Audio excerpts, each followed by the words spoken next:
Welcome to Haunted Hospitality, Southern Stories told by Spooky Gingers. I'm Robin. And I'm Zoey. And I have a story for you today, but first, Zoey, how's life? Well, Robin, as we record this virtually, by the way, Mother's Day is coming up. However, as it's released, Mother's Day is in the past. So, Funny how time works. Yes, it is. I wanted to share what I did for Mother's Day. I brought my mom to a local zoo, Riverbank Zoo, and we had a wine tasting night. And so we got all dressed up and we went to the botanical garden that is attached to the zoo. And there were 36 stations that had like 4 wines each. And then 4 of those stations actually had either beer or something funky, like those margaritas in a bottle, something like that. And so it was very easy to get white girl wasted there. But I did remember like 30 minutes before I was leaving for the event that I was the one driving, so I was not able to get white girl wasted while I was there. Shoot. I know. I allowed my mom to get white girl wasted if she wanted to, but she did not. But Okay, that was very responsible of you guys. I do think that if you were to get white girl wasted, the zoo would be a very interesting place to do it. yeah, unfortunately we couldn't go to like the animal part. We had to stay in the botanical gardens part. You had to be like classy with the plants. Yeah, with the plants. But they also had like food places there. So it was like Za's Pizza and the Melting Pot. Hey, the melting pot? Wait, I'm sorry. What is up with the bouquet? What? So it was like sample plates. It was basically cool. Yeah, and they were the dessert table. So it was a lot of fun. I tried a lot of wines, and it got to the point, well, like, I would walk up, and I'd be like, can I get just a smidgen? Can I get just, like, a smidgen? A smidge. Because we walked up to the first one, and they're like, we only pour 2-ounce servings. And then they, like, filled up my wine glass. And I'm like, I can't go through a tasting like this. But, so I was asking them for, like, half-ounce shots of wine. But I found 2 wines that I actually did really like that I'm gonna buy for the house every now and then. So it's Good for you. the Cupcake brand Sweet Red blend, and then there's Sutter Home's Peach Tea wine. Okay, I have multiple things to say, but I think the one that needs to be said most is just a Schitt's Creek reference to Herb Oetlinger's fruit wine. Okay. I understand that reference. You do? No. Okay. I would say you should watch Schitt's Creek, but to be honest with you, I never have a good gauge for what television you're gonna like or not like. You're an enigma, Zoey. Thank you. I think the answer is that you just really never liked anything that I've tried to show you. So don't watch Schitt's Creek, you'll hate it. I think the answer is I never really like anything. I think that's the answer. How about this? When you like something, you like something. That is true. That is true. I've just never been able to show you something that you like. Well, okay, well, my life... I was about to say, well, Robin, how's your life? My life is that I am reading a new book. Okay. Is it the same book that I'm also reading? Or are you talking about a different book? I realized that after I planned out what I was going to say. No, it's not the one I should be reading for you you. Apologies. It is... I don't have it with me. It's called The Rival Queens, and it's by Nancy Goldstone. And it is about Catherine de Medici and her daughter, Margaret de Valois, and their contentious mother-daughter relationship. Are these real human beings? Or are they... Yes, they are human beings. So Catherine de Medici was the Queen of France in 1500s, and Margaret de Valois becomes Queen of something. I haven't gotten to that part yet. But I'm sure she's a queen, because the book is called The Rival Queens. So is this a historical fiction book, or is it like a biography? It's biography. Okay. Mm-hmm. Well, I can't have any fun. No, you can't. It's actually a lot of fun. The author has, like, it has sass. It's very sassy. Okay. Just letting you know. Okay. Do you have a something for us today? I do have a something for us. Something? No, it's just a something. Oh, thank God. So, Robin, I'm sure you've seen these listicles around, or maybe these videos or something like that, where it's like, the weirdest law in your state. Oh, yeah. Shoot. So I found one of these that I thought the law, it wasn't just like, you're allowed to beat your wife because That's the one I immediately went to. Yeah. No, I wanted to find one that wasn't just like old antique laws that just haven't been written out of the system. So I found one listicle. It's on thedailymeal.com, and there's a couple of them that are just like, oh, this is an old rule.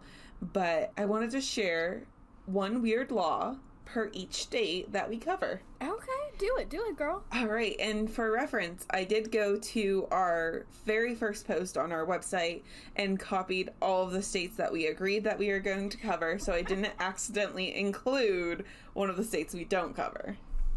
TBH, there's a couple states that I always have to, like, check. Yeah, same here. I'm like, where is, oh, Idaho. Idaho's the one that keeps missing. Yeah. We do not cover Idaho. No, we don't. TB, even more H, there are some states that we cover that, like, I don't think are technically... Oh, 100%. Honestly, like... I'm just glad we're both honest about that. Virginia, honestly, I'm like, is that really Southern? Virginia is the South. Virginia is the South. Oh, we cover okay. freaking Arkansas. Why do we cover Arkansas? I consider Arkansas pretty Southern. You covered Kansas. Shh. So, okay, farm equals Southern to me, okay? That's not how that works. Anyway. The entirety of the Midwest has a bone to pick with you. Well, they're very Southern. Anyway. I'm kidding. We're going to get some Ohio hate on this pod. It's okay. I can handle Ohioans. I can't. But, okay. So, Virginia, #1 state. Not number one, just the first one I came across. It is illegal. It is illegal to hunt or kill any wild animal, including what they called nuisance species, on Sundays, with the exception of waterfowl, or if you get a permission from a private landowner, as long as you are not within 200 yards of a church. And also, if you're dealing with a raccoon problem, you can hunt them until 2 a.m. on Sundays. So wait, you can hunt raccoons on Sundays from the hours of midnight to 2 a.m.? Yes. I think that's because, like, raccoons are nocturnal, so if you're hunting them Saturday night, you're gonna go into Sunday morning kind of thing. Okay, I get that. I really like that law, mostly because it is incredibly anti-duck. I'm not anti-duck, but the law is anti-duck. Yes. And I find that interesting. And I don't know why. I think big anti-duck got in the way of that law. They were like, but you can hunt waterfowl. Here's $500. You're right. The anti-duck lobbyists. Yes, the anti-duck lobbyists. They're fish. Oh. It's all the Pisces out there. Yeah, the Pisces got together. Yep. All right, second state, Kentucky. It is illegal to dye pet birds or rabbits unless you are selling 6 or more of them, because it is considered animal cruelty and it is punishable by a fine up to $500. So you can be cruel in mass, but you can't. So I think... so first of all, I just want to make it clear. Dyeing pets isn't animal cruelty as long as you use pet safe dye. All right. I'll take your word for it. I'm not dyeing my pet, but I'll take your word for it. There's a lot of people who will, like, dye the tail of their dogs so that their dogs are less likely to be stolen, especially if they're a guide animal. Okay. I mean, I've seen poodles. True. Yeah. They're all pink. That's not naturally occurring. What? But I think the 6 or more rule is, like, to differentiate between them, I think. So if you're selling, like, 12 bunnies, you'd be like, hey, I want the blue one.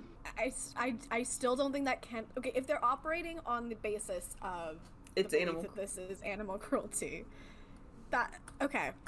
All right. In Tennessee, it is illegal for people to share login credentials for streaming services if you do not live together. So this was passed in 2011, called the Tennessee Login Law, because of hackers selling off passwords. You know that was big Netflix, right? That was big Netflix. You're right. But it also applies to like Hulu, Spotify, anything like that. No, yeah. Yeah. I'm sure that law is very well abided in the great state of Tennessee. Yeah. Yep. In North Carolina, playing more than 10 hours of bingo violates the state's gambling statutes. Also, organizations can only have 2 bingo sessions a week. They cannot be more than 5 hours per session, and they have to be at least 48 hours apart. Okay, I'm really, really curious about these 5-hour-long bingo sessions. I know, right? Like, it's considered gambling, so apparently North Carolina has one of the strictest anti-gambling laws. So that's why it's there. But I thought that was funny. That is, thank you. So, going along with the gambling thing, in South Carolina, it is illegal for someone under the age of 18 to play pinball on a machine. Really? I think it has something to do with gambling, too. You don't get anything. You might get a gum? I don't know. I don't know, but, like, I know there's the, like, Charleston Boardwalk, and, like, there's that arcade. Is it Charleston? Yeah, it's Charleston. Myrtle Beach. Sorry, yes. The Myrtle Beach Boardwalk, there's an arcade off of it next to the Gay Dolphin. And there's pinball machines there, and I have played it when I was under 18, so...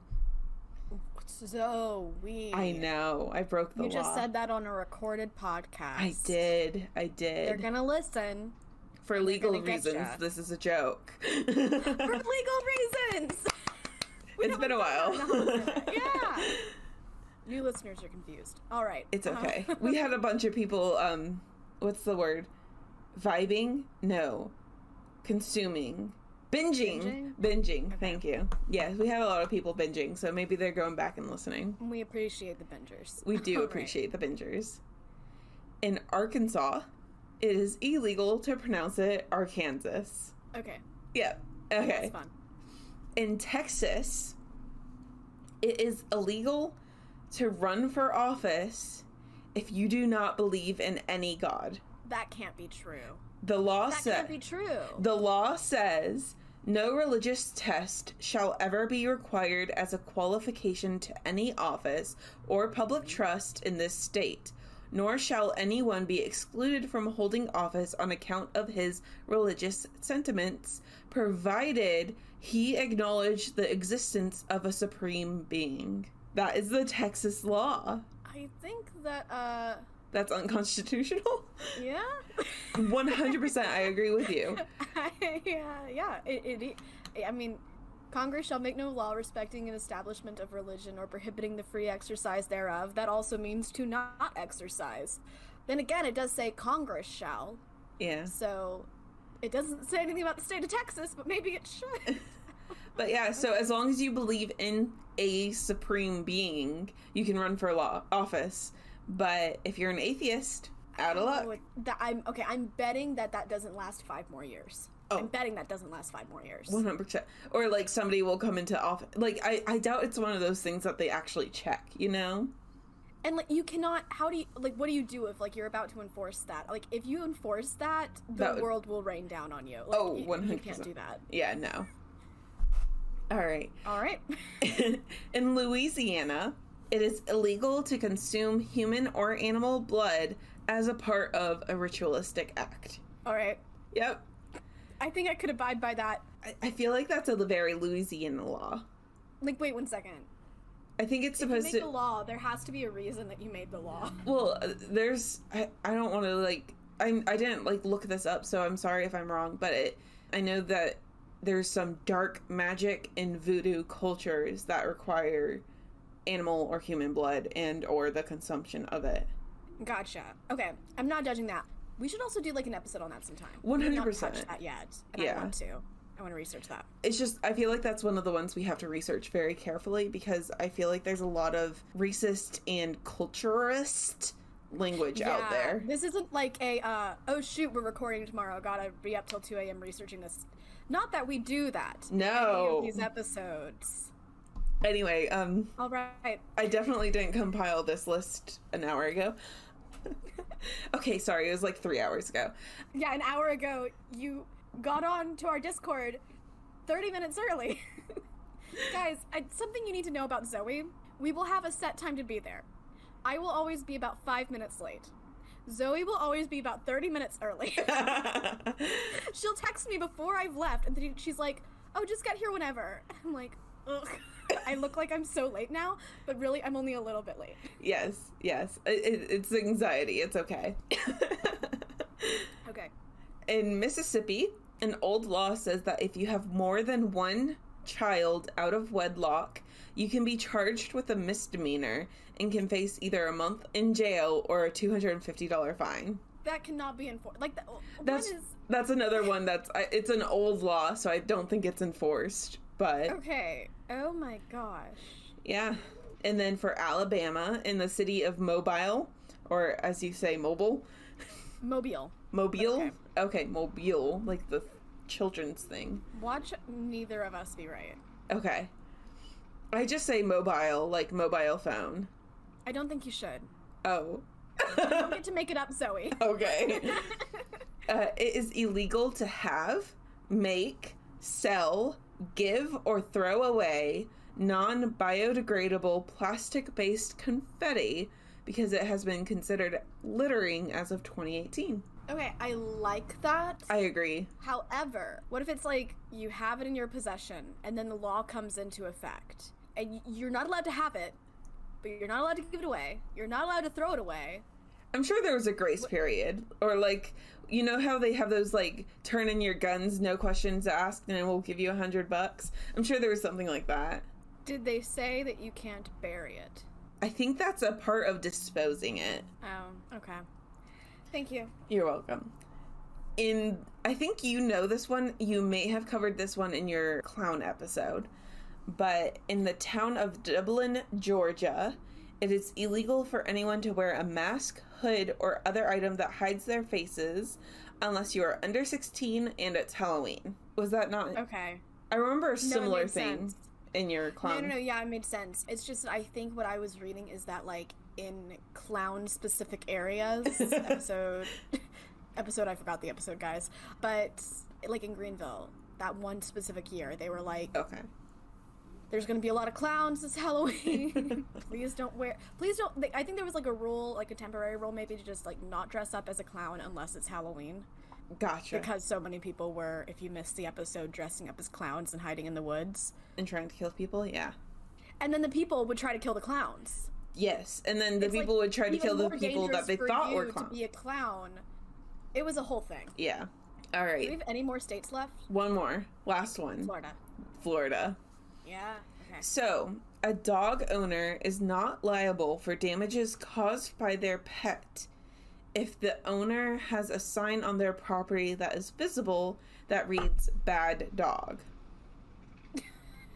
So, like, if somebody came onto your property and they got, like, attacked by your dog, or maybe their stuff got attacked by your dog, as long as you had a sign that said "bad dog" or "beware of dog" on your property that's visible, they cannot be held liable for your injuries or damages. This is weird, but I get that. Yeah, no, I get it. At first when I was reading it, I'm like, wait, I'm sorry, are you saying, like, if I just say, hey, my dog's a bad dog, and then my dog attacks you unprovoked, it's not my fault? And I was thinking at, like, a public park or something.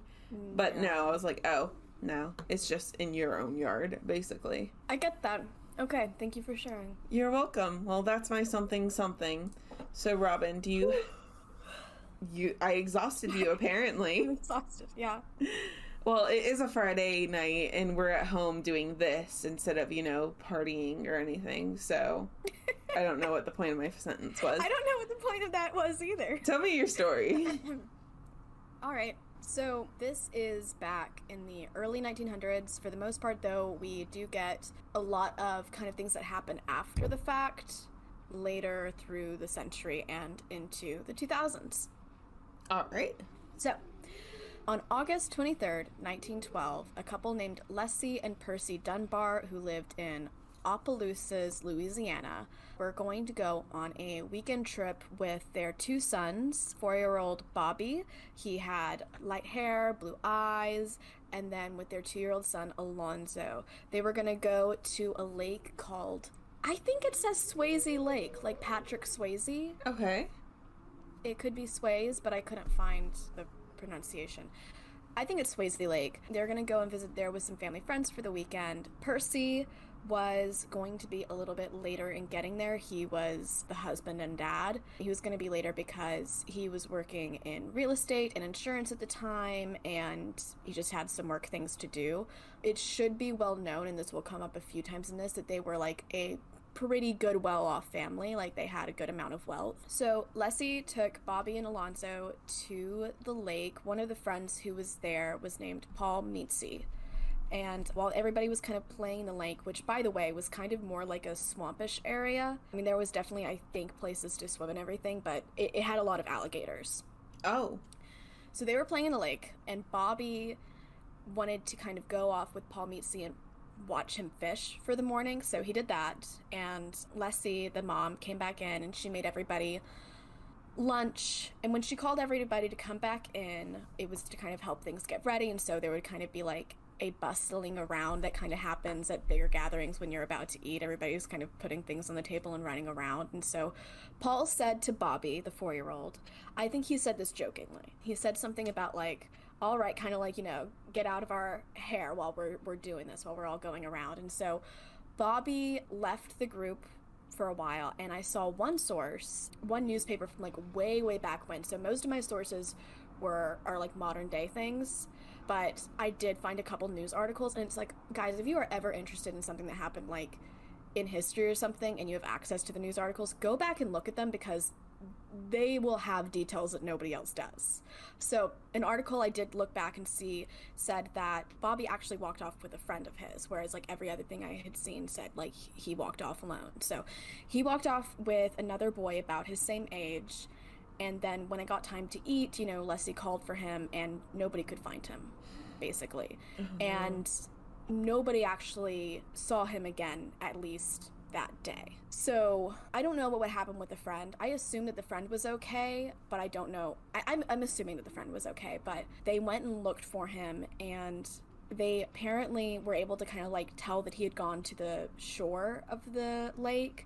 I'm assuming maybe that's because like of footprints or something, but they did not see anything there. You know, at that point, Percy, the dad, was arriving for the lunch area, and they all were just kind of scattering and looking around, and they got a whole bunch of people who lived near the lake to go and look too. So like about 100 people were actually searching. They called the authorities, and for a week they combed the lake. Like, they did everything from like, they got alligators and they cut open the alligators just to see if like the body was there. Mm-hmm. They threw dynamite into the lake, thinking that, and this was like after, if he was in the lake, like it would be that he had drowned. So the idea is that you put dynamite in there, and then if the body was in the lake, it would come out.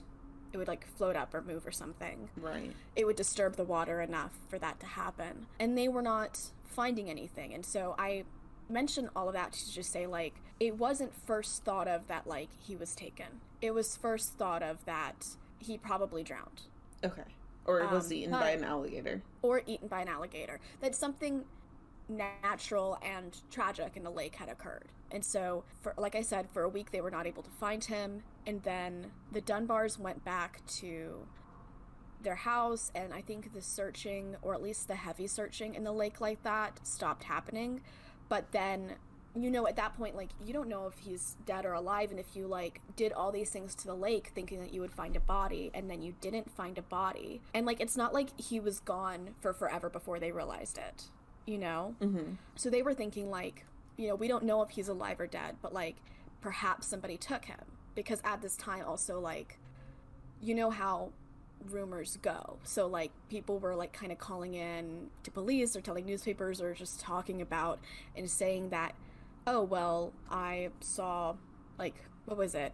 Footsteps maybe from the shore, and that, like, I think some people were saying they saw, like, a man carrying Bobby, like, away from the lake. And so, you know, the parents don't know what to believe, so maybe they think, okay, maybe he's been kidnapped. And it should be noted, they never, you know, they didn't find the body, but they did find his straw hat. He had a straw hat on that day, and they did find it, like, a good ways from the shore. That made them think that, like, maybe he went away from the shore rather than to it, or was taken away. Right.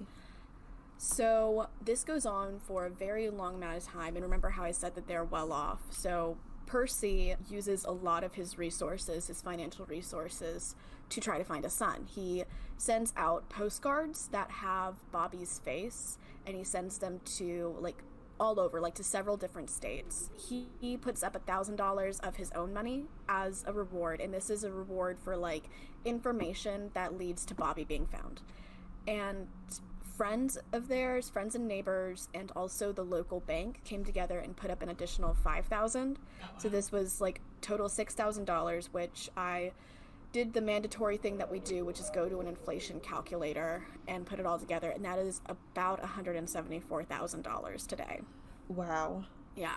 You know, all of this going on, it does become national news. This is a very, like, well-known missing boy story, and during this time, Percy is, by the way, visiting orphanages all around Louisiana looking for him in case he was taken there. A few weeks after Bobby disappears, a letter comes in from southern Mississippi, and it is, you know, to Percy or to the police. I'm not exactly sure who the letter was addressed to, but it was saying that they've seen a boy who looks a lot like Bobby walking around with a man who is like a handyman in the area, who kind of goes from place to place.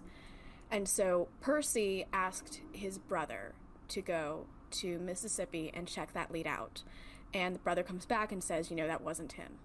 Okay. And by the way, like, I didn't include a lot of these in there, but when I did look back over, like, news stories, there were quite a lot that were, like, to me, clearly, like, just red herrings of, oh, well, these people over here say they see him, or these people over here say they see him, or this man says he has him, or something like that. Like, because it is this weird phenomenon that we've covered again and again where people will just confess. And it makes no sense, but it does happen. And so you don't know whoever to believe or not believe. Right. What confessions may be true or not true. So this goes on for several months until it is April 1913. So this is 8 months after Bobby went missing. And the Dunbars get a telegram, and it is from southern Mississippi, and it's saying, hey, I've seen a boy who looks a lot like Bobby does in the newspapers walking around with this handyman. And I don't know what made him go and check this out again once he'd already sent his brother for it. And, like, it is strongly believed that this letter is talking about the same man and boy. Right. Like, it's not, like, proven, but everybody who kind of, like, came across the fact that there were two letters like this was like, it's probably the same. Yeah, that would be a pretty incredible coincidence if it wasn't. Exactly. So Percy goes to Poplarville, Mississippi, and actually a little bit before this, so okay, he gets the telegram, he decides to go to Poplarville. He is friends with the sheriff or something like that, and he actually gets a man named, and I have it somewhere, okay, I don't know his middle name, but his name is William Walters. Okay. He's the handyman. He gets police to, I guess, hold in custody William Walters and also kind of have the boy so that Percy can come there and see the boy for himself and see if that is his son. So Percy goes to Poplarville, Mississippi, one state over, and he sees the boy, and he's not sure. Like, he's not sure if it's his own son? He's not sure if it's his own son. He thinks it could be, but he's not sure. So he sends note that Leslie, his wife, should come to Poplarville. So she comes, and there are many different newspaper versions of what happened when they had that first meeting. There were some of them, like, saying, like, oh, Leslie and the boy who, you know, they're calling Bobby. I'm not gonna call him Bobby just yet. Okay. they were saying that, like, Leslie and the boy, like, immediately recognized each other, embraced, ran to each other, hugged. And then there were other ones saying, like, no, he cried, or he didn't recognize her, or he recognized her but she didn't recognize him, or something like that. But so it's hard to tell what is the truth, but but from everything kind of like weeding down, it really seems like and from what like reputable sources today are saying, so who have actually been able to get through all the articles. So if you are going to look into this story, and I'm going to plug this at the end, but like NPR's radio show This American Life did an episode on this, and I think that is probably like the highest caliber of like journalism you can probably get on this, just because they're NPR. And the consensus there seems to be, or was it from that episode? I don't know, but generally the consensus in general seems to be that Leslie saw him. I don't think there was necessarily recognition from him to her, but he wasn't saying like, no, you're not my mom or anything, okay? So she saw him and she wasn't sure, really. So both parents weren't sure, but they wondered. So they are staying somewhere in Poplarville. They go home for the night, or to wherever they're staying for the night, come back the next day, and she asks if she can give him a bath, because she wanted to, like, she knows like where there's marks on his body, so that she can identify him as her son. So she gives him a bath, and she says that, like, I think that there are like more marks on his body that like made this definitely have her think that this was her son, but there's one in particular on his left foot. Her son had a place where he had gotten burned, and that the skin had grown over really smooth there, and so you can kind of see that there was like, you know, the burn mark. And she said that this boy had that too, that this was definitely Bobby, that this was her son. So they take him back. What happened in that like 5-month span though that made him forget her and his parents forget him? It was 8 months. 8 months, I'm sorry. And one thing, like, because there is a lot of forgetfulness, or not forgetfulness. Yeah, there's a lot of, like, places where it seems like memory lapses really come into the story, like, even more than I've told you. But one thing for his sake, for the boy's sake, is that he is, like, 4 to 5 years old at this point. He would have been missing from home for about 8 months. Like, I really don't know how memory works at that point. Yeah. I would like to think that you would recognize your parents at 4 or 5, but I'm not a child psychologist. I am not either. So they take him home on April 22nd of 1913, and they bring him to meet the rest of the family, so like relatives who live in the area, and they come in and they're like, oh yeah, this is Bobby.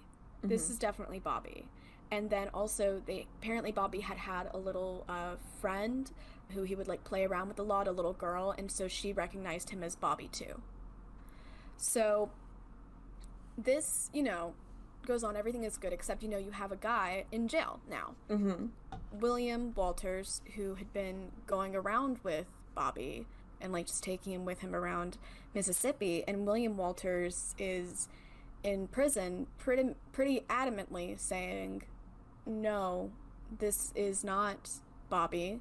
This boy is named Bruce Anderson, and he is the son of Julia Anderson, and I was taking care of him for the past, like, over a year.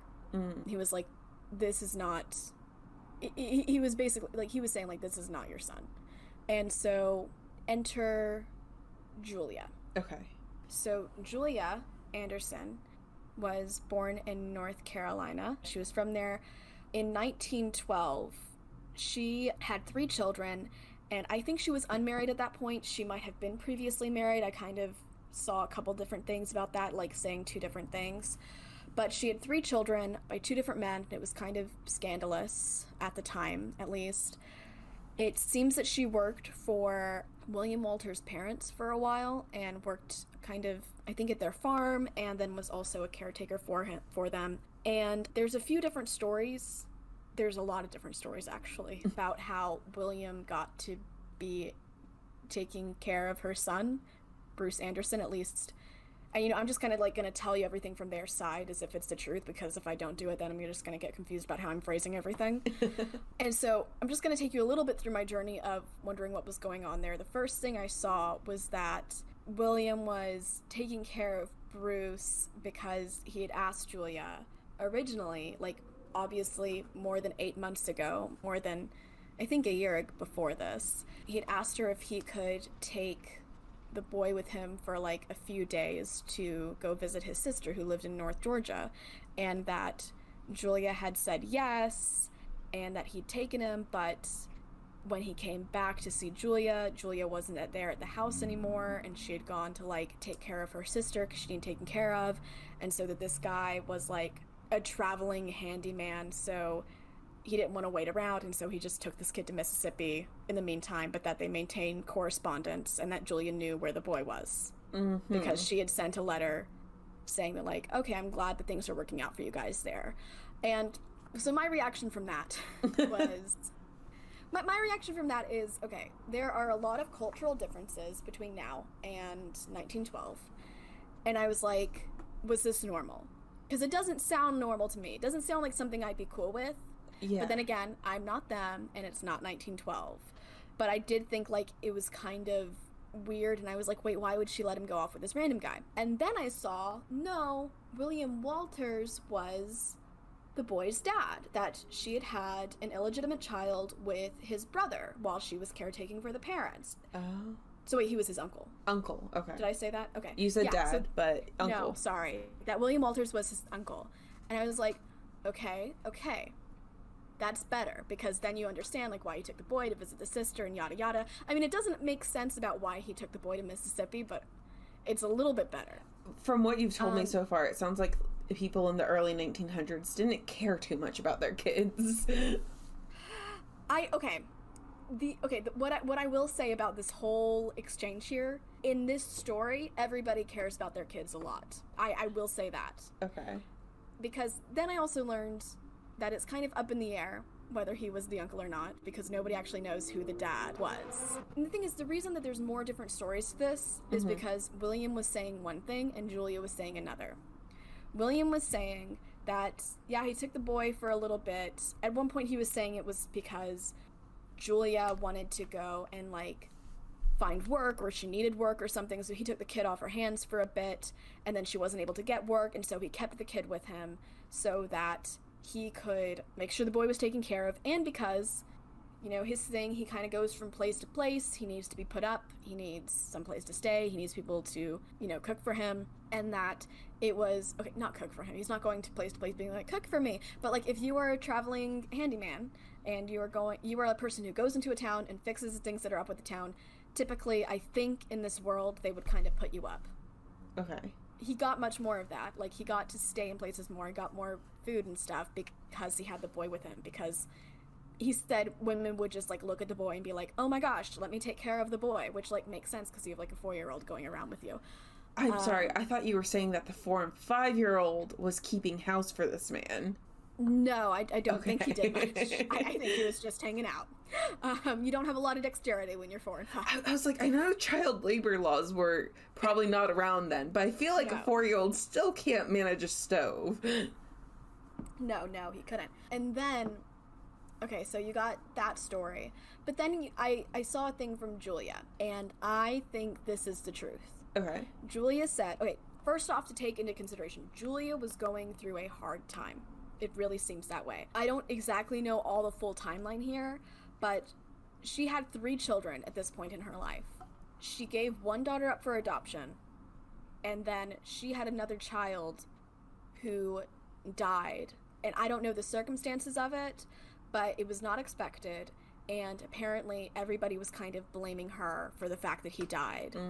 And I don't know what was going on there, but, like, I'm going to just, like, assume that she was not at fault, because I feel like especially in this time, there was just, like, child deaths did happen. Like, we have a lot of vaccines and stuff now that can prevent them in a way, and antibiotics that can prevent them in a way that, like, was not available then.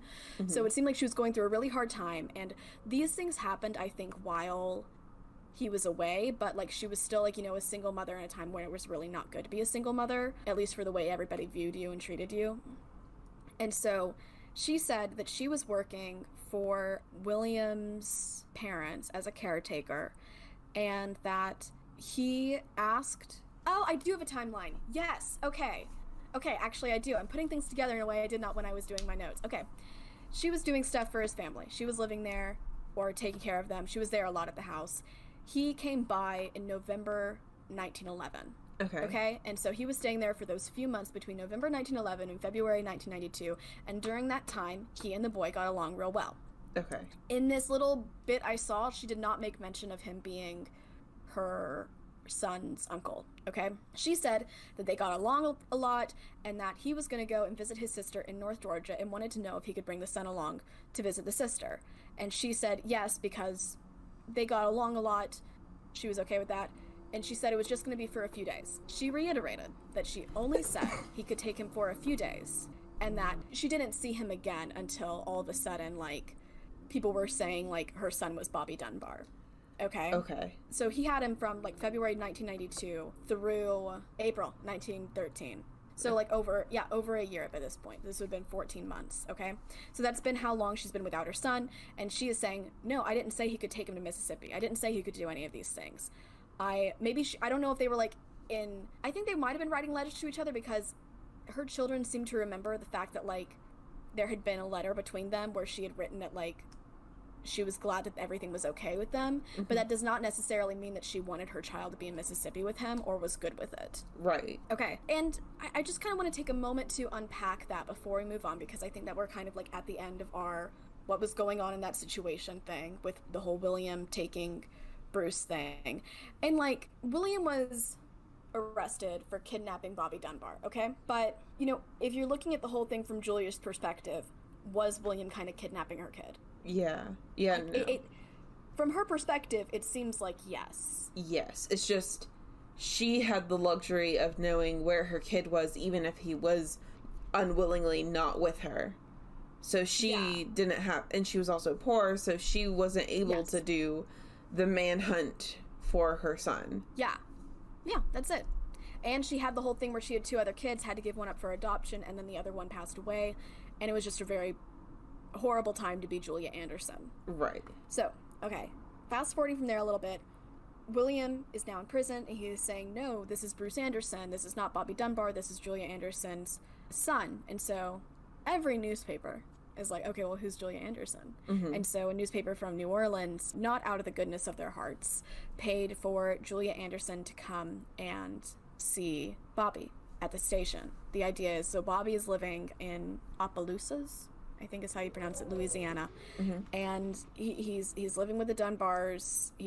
By the way, they had a huge parade for him, like the day after he came back in Opelousas. He rode on a fire truck.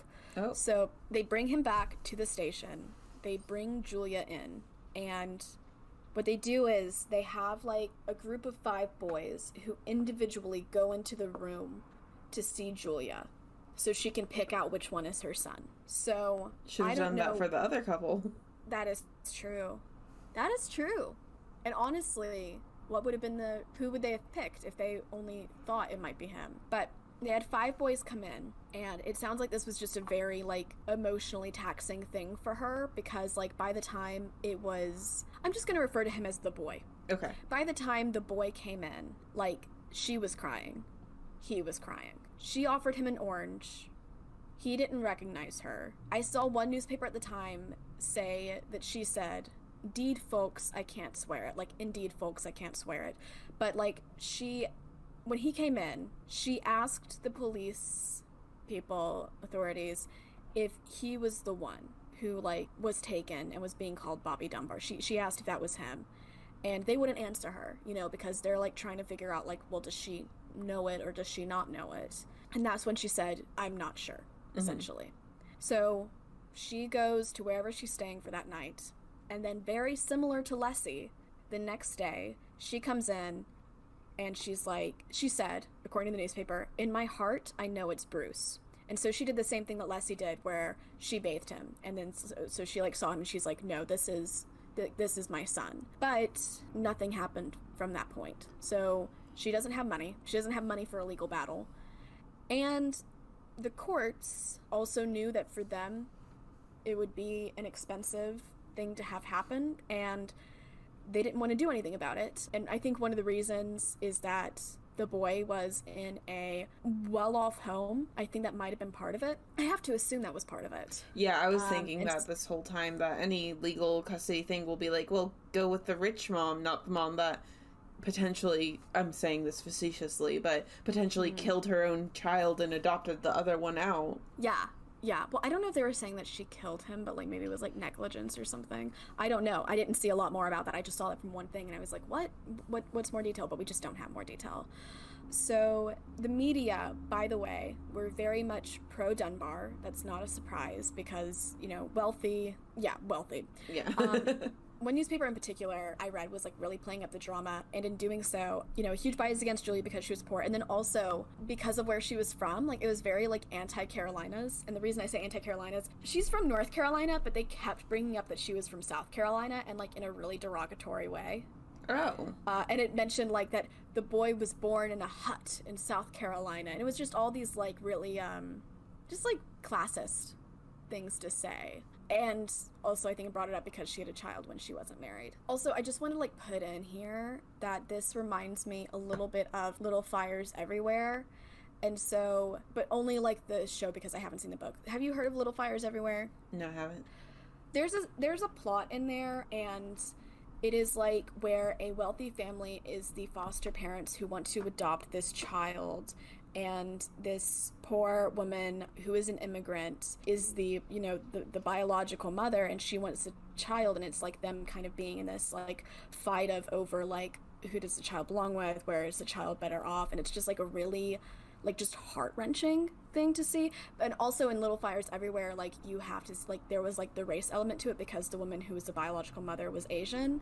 But, like, just the similarity of, like, where it relates to, like, class and wealth really, like, it makes me think of it, like, so much. There's a lot of parallels to it. Julia is not getting the boy. We left William in prison. He does not get out on bail or anything. There is this great quote from a Mental Floss article called The Bizarre Kidnapping Mystery That Stunned the 1910 South. It is by Jake Rawson, and he said that essentially what William was trying to articulate about the situation in his trial and in jail was that, quote, the Dunbars hadn't found their child, he said. They had kidnapped someone else's. So he was very much, like, pro, like, okay, get this, even though, like, I don't know if he...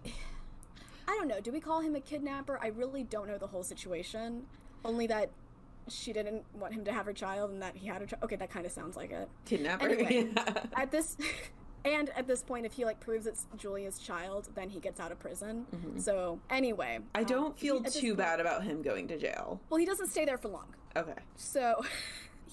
kidnapping charge would typically mean that he is up for life in prison or the death penalty, and he even gets some witnesses to come in who are Mr. and Mrs. Jephthah Bilbo, as in Bilbo Baggins, from Poplarville, and they this doesn't sound real.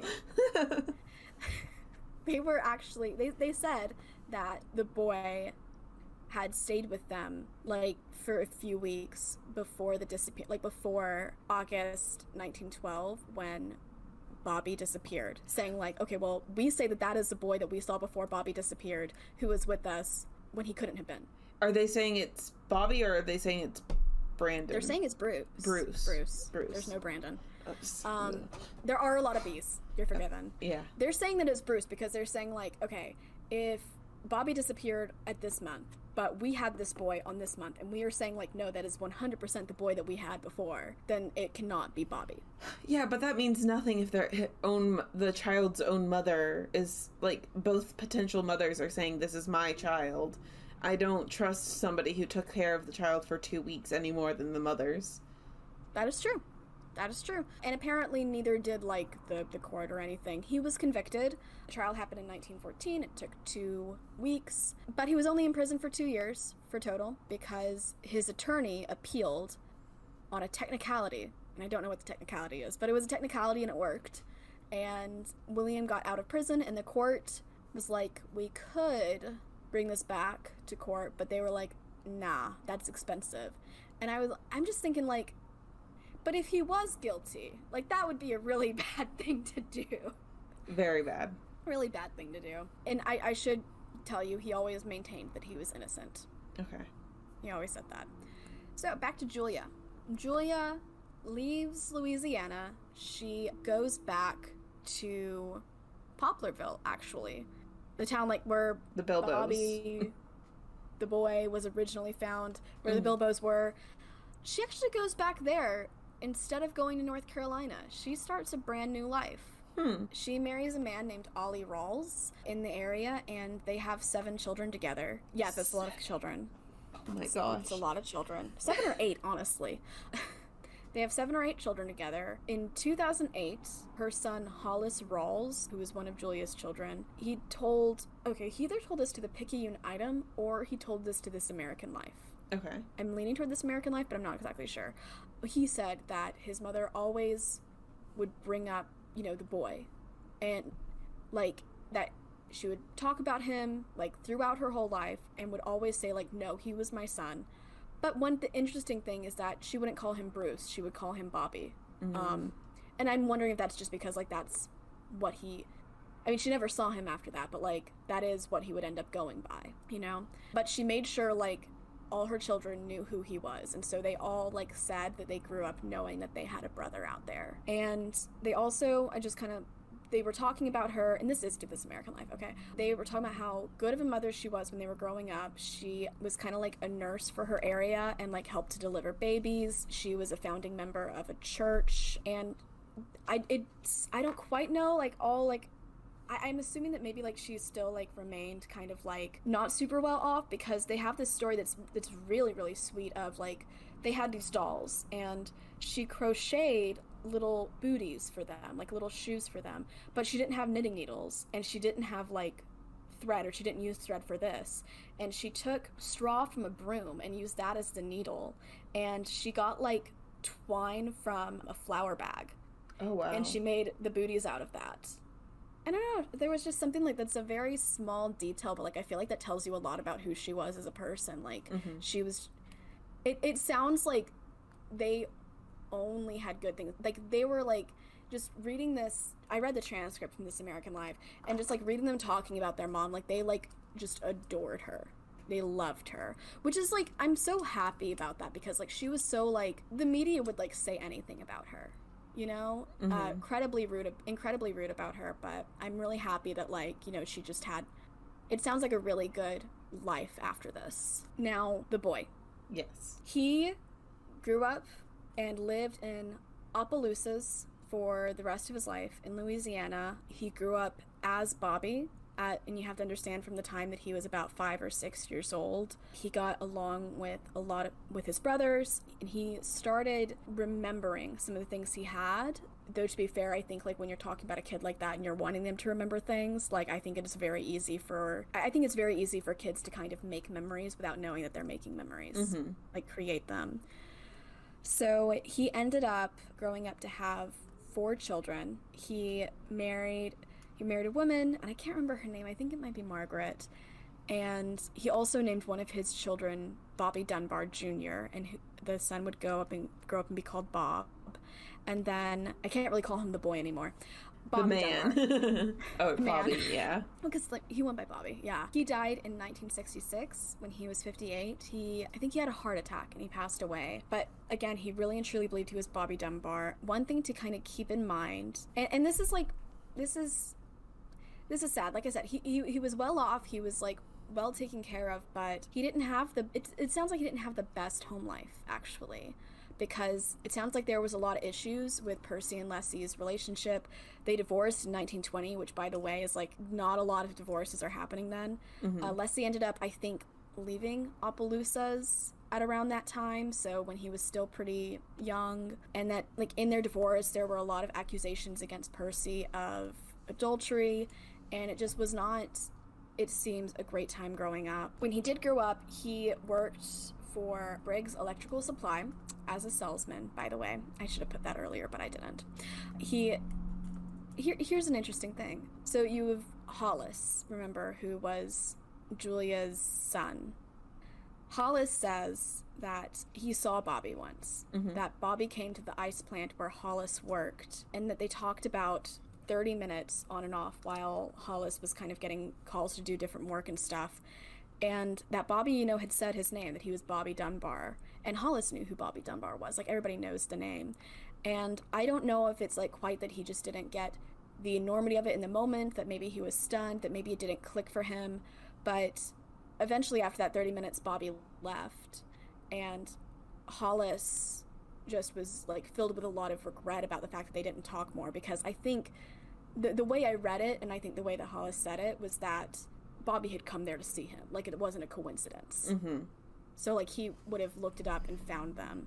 And Jewel, who was a sister of Hollis's and a daughter of Julia's, thinks that he visited her at work, too, because she never got the name, but, like, she served this one guy coffee, and the guy just kind of looked at her, and they talked. He kept, like, just, like, asking her questions for about an hour before he headed out, and she never got a name, but she thinks that it was him. Okay. And there's a lot of questions about what Leslie knew or didn't know. Apparently, she wrote her granddaughter a letter when she was older, and the Mental Floss article I talked about earlier said that she talked about, and this is a quote from the letter, her shell of grief. And I don't know what was in the letter. I don't know what she was referring to.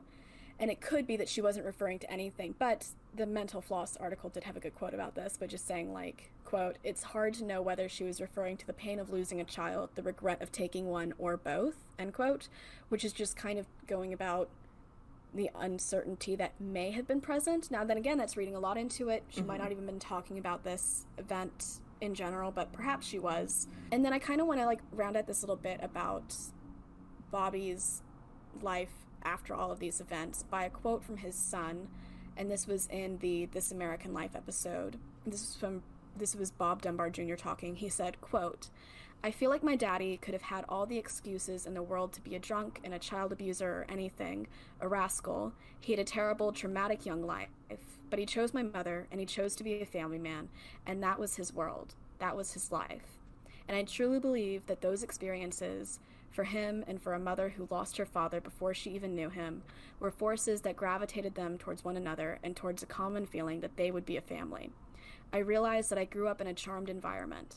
Everybody can't say that, and Daddy couldn't say that, but he made that environment for us," end quote. And I just think that is, like, one of the, like, I think that's maybe, like, one of the best things a child can say about their parent, that they, like, did just a really good job at raising them. And, well, no, really, like, that, like, raising them and being a parent. And I just kind of want to put that in here because there was a lot of toil around this person, and I think he's right. It could have easily and been, like, turned into a situation just because, like, you were the center of, like, a national controversy when you were a young kid.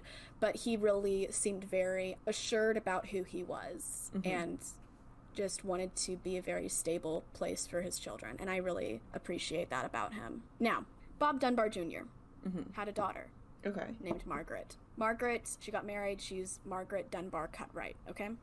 In 1999, Bob, so her dad, gives her a scrapbook that had belonged to Leslie, who was her great-grandmother, and it has newspaper clippings that talked, like, it was everything about the case.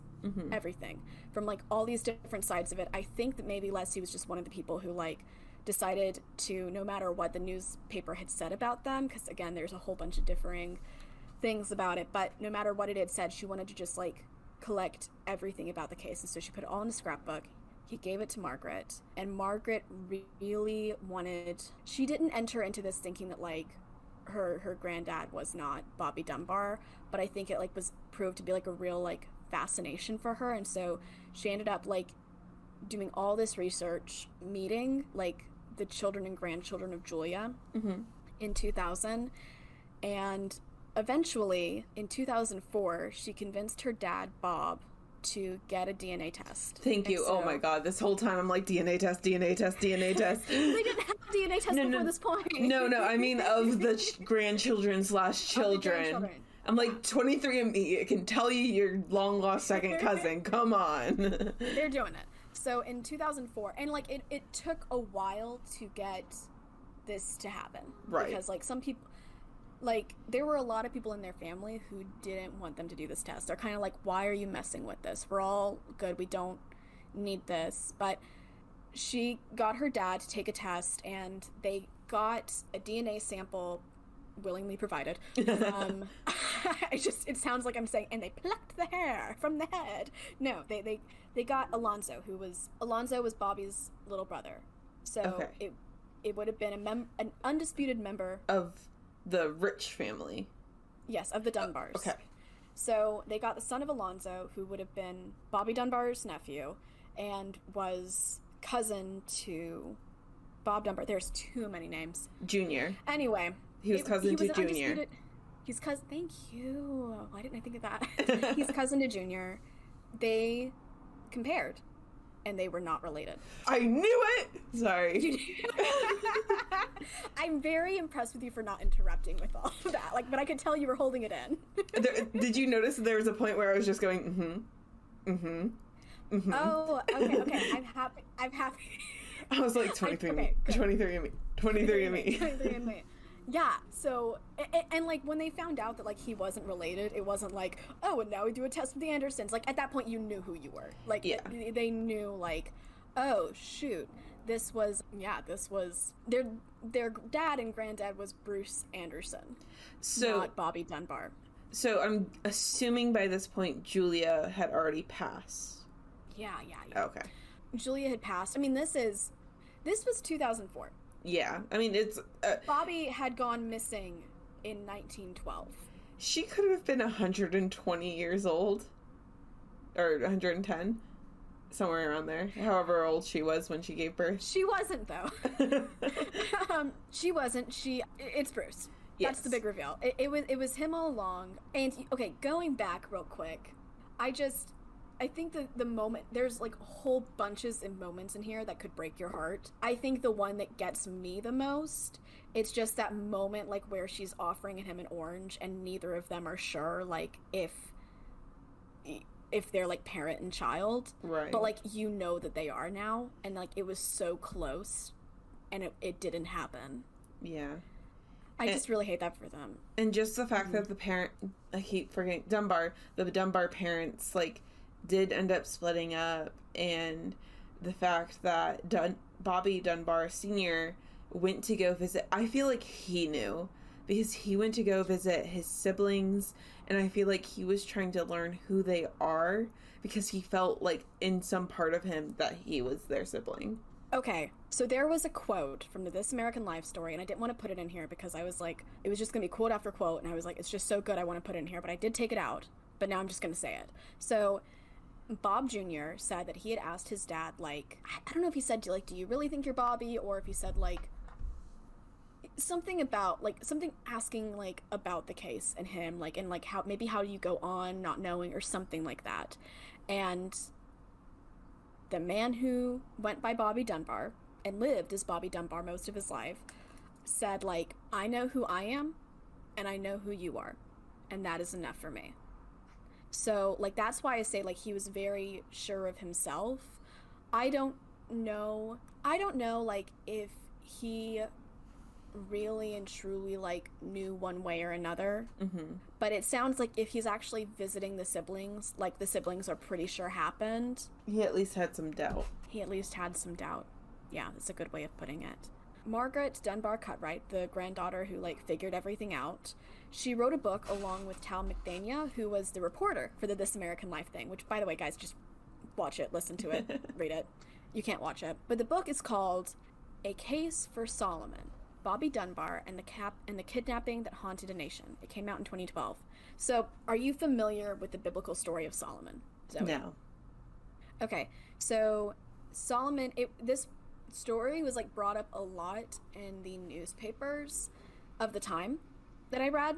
Mm-hmm. My mind went to it a lot when I like kind of came across this case or like came across it, because it's one of those that was like covered by BuzzFeed Unsolved, and then I was like, oh, that one, you know, so I'd like seen it a long time before, but like I, went in and I did my digging and everything. But the story of Solomon is that there are two women coming to him. He's a judge. There are two women coming to him. Yeah, okay. But I'm still going to explain it for the listeners. Two women coming to him. Both are saying that a baby is theirs. Like, the same baby is theirs.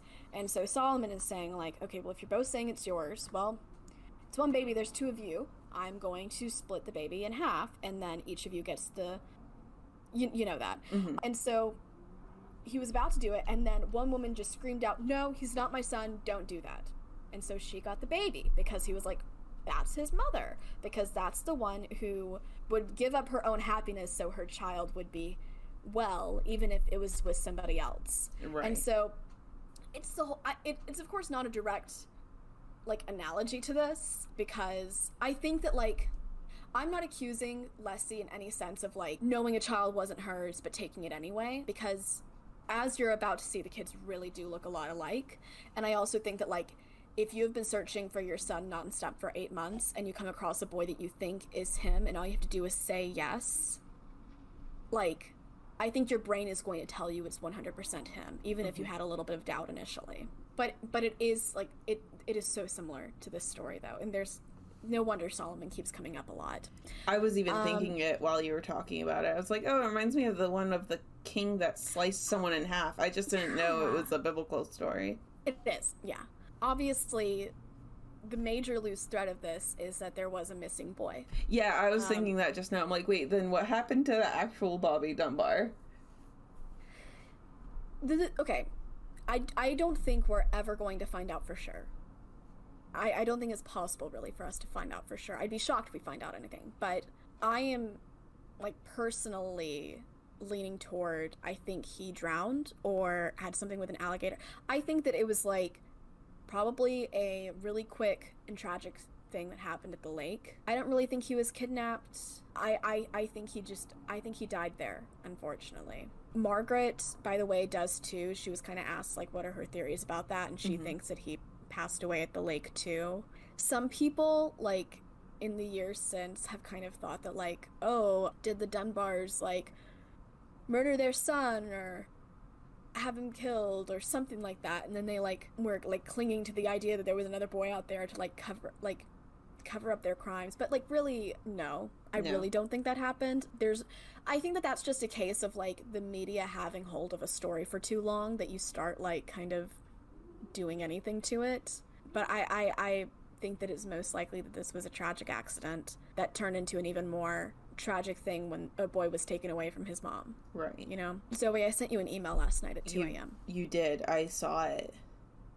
Okay, can you click it now? Because this is a photo of both boys, comparing them. And by the way, they were born in the same month and the same year. Like, they look alike. Yeah, they I really can't even do. tell you from my memory which is which. I think the one on the left is Bobby Dunbar, and I think the one on the right is Bruce. But, like, can you see how there's confusion over if you're one of the parents? Yeah, I would say one is a little bit chubbier than the other, but even that could have just been, like, the lighting and the camera used, you know?